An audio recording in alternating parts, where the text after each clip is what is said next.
Rouge et Noir qu'un roman, c'est un miroir que l'on promène le long d'un chemin.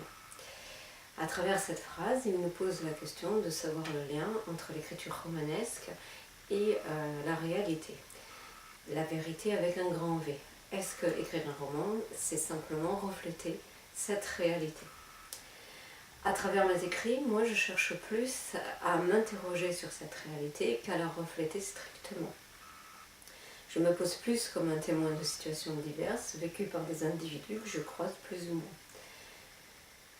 Ainsi, en choisissant cette narration romanesque, je ne suis pas une image exacte de cette vérité.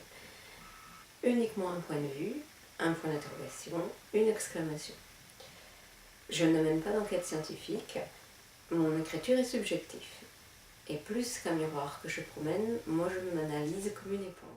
Je m'imbibe en effet de situations diverses, que je regarde autour de moi, que j'intègre en moi, que je laisse mûrir, et qui vont se métamorphoser pour recréer finalement un univers particulier, avec des êtres de papier, des personnages fictifs, qui seront donc plus tard le reflet d'une certaine réalité. Lorsque j'écris Ado en détresse aux éditions Les Chanteuseries, j'ai utilisé ainsi mon expérience de professeur pour faire des portraits, une quinzaine de portraits, sur des enfants qui n'existent que dans le livre, mais qui sont tous issus de 4 ou 5 vrais adolescents de collège. Chaque portrait, en fait, est une synthèse de situations diverses, sur laquelle on peut ressentir aussi mon ressenti très fort sur tout ce qui va être les dysfonctionnements, et donc aussi les neurosciences. Quand j'ai écrit Alzheimer pour l'Harmattan aux éditions Écriture, le principe est le même. Je m'inspire également de faits que j'ai observés et de diverses personnes.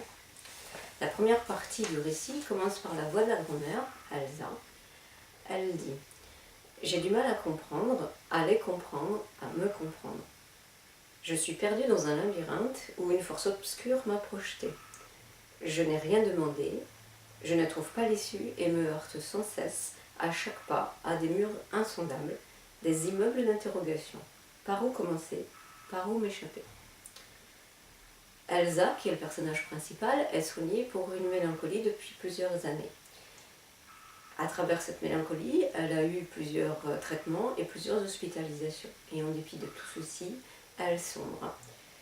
Elle glisse insidieusement vers une perte de son identité et même de sa personne, puisqu'elle va vers une mort qui semble annoncée. Elsa, c'est l'assemblage de plusieurs personnes que j'ai croisées, qui ont toutes été atteintes par la maladie et qui se sont toutes retrouvées confrontées à une certaine déchéance, que ce soit Alzheimer, Parkinson, des dysfonctionnements multiples pour une personne, des anesthésies mal posées, des cancers. Ces maladies nous mettent, nous, petites poussières, face au monde médical, face aux spécialistes dont nous n'avons pas d'autre choix que de leur faire confiance. Bien qu'ils soient spécialistes et souvent désireux en fait, de notre bien-être, certains membres du corps médical peuvent en fait poser de mauvais diagnostics ou des diagnostics pas tout à fait fiables. Certains le reconnaissent facilement et d'autres restent campés en fait, dans leur position de savoir.